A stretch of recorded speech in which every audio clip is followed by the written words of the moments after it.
რა არის ცხოვრების მიზანი ქრისტიანისთვის? ქრისტიანისთვის მიზანი ყველაზე ცნობილია, რომ არის ცხოვრება, მაგრამ იწყება იმით, რომ ვინც იბადება ქრისტიანად ეკლესიაში, როგორც აი ცნობილი მოძღვარი სერაფიმ როუზი ამბობს, ქრისტიანობა ასოცირდება განსასწრთან და გოლგოთასთან. და ეს შეგნება უნდა იყოს ცხოვრების ბოლომდე, რომ მოიმუშაკო პარადისობა და გადარჩე. როგორ ითვლება ადამიანი ცხოვრება ტაძარში მოსვლის შემდეგ? ცხოვრება მე ასე დავყურდი სამ ეტაპად, ამას ვეცდები ძალიან მოკლედ ჩამოყალიბდე. პირველ ეტაპი, როცა ადამიანი მოდის ღვთისშიშით ეკლესიაში და იწყებს აი რაღაც ღვთისშიშით, რომელსაც აი როგორც ნათქვამია ესეთი შიშის ეიქნის სიყვარულსა. აი ამ ეტაპებით იწყებს ღვთისმოშიშებით. მეორე ეტაპია მე შემდეგ, როცა ის ცდილობს ეკლესიაში გაიგოს ცხოვრების აზრი, გაიგოს ახდება ეკლესიაში, რასასწავლიც მიდა წერილი და შეუყვარდეს თავისი შემოქმედი. ეს არის მეორე ეტაპი. და მესამე ეტაპი ყველაზე აღმატებული, როცა უკვე ქრისტეს გარეშე არ შეგიძლია. და ცხოვრობ ქრისტეს სიყვარულით და ეს არის ყველაფერი შეთვის. აი, რას ნიშნავს? კარგად თქვით ახლა ქრისტეში ცხოვრება და ქრისტეში ცხოვრება რას გულისხმობს? ქრისტეში ცხოვრება მრავალი წახნაგოვანია, მაგრამ ერთი აი რაც მე ყოველთვის ხოლმე მახსენდება სახარებიდან, როცა ის რჯულის მეცნიერს უსვამს, თუ რა არის მთავარი რომ გადარჩეს, ის ამბობს, რომ იყვარდეს ღმერთი შენი მთელი გულით, მთელი გონებით, მთელი არსებით და მისი მსგავსი იყვარდეს მოყვასი შენ, იმიტომ რომ ეკლესია მოყვასის სიყვარულის გარეშე და შემოქმედის თაყვანისცემის გარეშე იქორწინა ქრისტემ ეკლესიასთან და ამის გარეშე წარმოუდგენელია ეს ყველაფერი. რა არის სიყვარული და როგორ ეხმარება ეკლესია ადამიანს, რომ ღმერთის სიყვარული ვისწავლოთ? ძველახნიდან მინდა გავიხსენო, რომ აი ამბობს წმინდა სამება საკუთარ თავში, რომ მან შექმნას ადამიანი თავის ხატად და მსგავსად და იქ აშკარად ჩანს, რომ ადამიანი არის წმინდა სამების სიყვარულის ნაყოფი.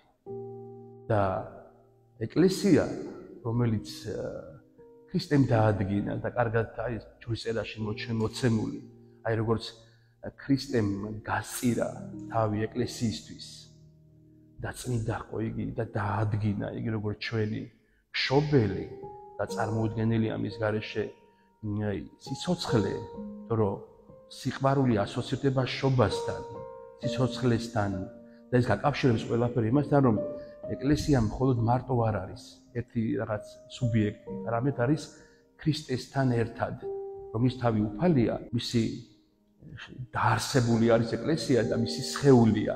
და ხოლო ჩვენ ამ სიყვარულში თანამონაწილენი ვართ ადამიანები და ამაში ჩვენ ეკლესიაში შობიდან მთელი ცხოვრება ვიზრდებით და ვცდილობთ გავიგოთ რა არის ქრისტეს მიერი სიყვარული.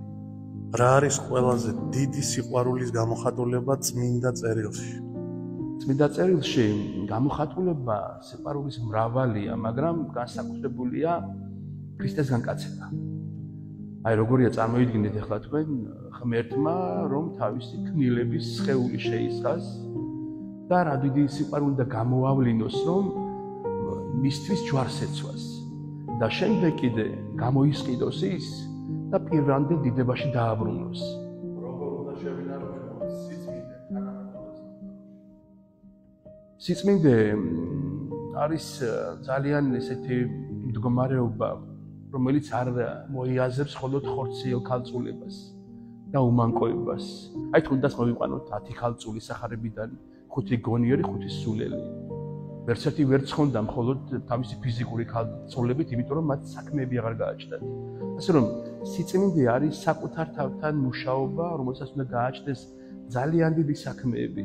ყველას თავისებური ტალანტი და თქმა უნდა და მე მგონია როგორც გამონათქვამია ჩვენ ეს სკოლაში ვისწავლეთ. ცოდვა გამხელილი ჯობია, რითაც ჩვენ შორდებით სიბილწეს და უახლოვდებით სიწმინდეს. ბოლოს შევახალდებს, რომლებიც ერთის პროცესში არიან. ახალგაზრდებს თაობას, რომელიც განსაკუთრებული ფენაა ჩვენი საზოგადოების, ერთი რამ არის მთავარი, რომ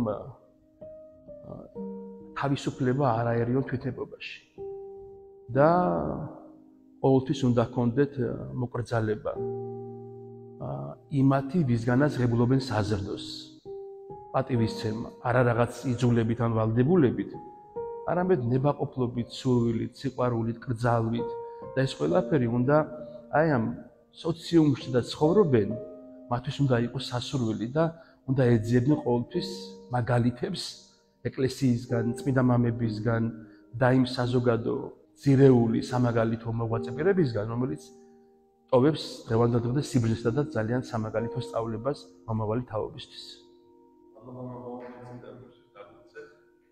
მართლა დაგლოცეთ, ხეთმა ხელი მოგიმართოთ, იცოცხლე. მადლობთ.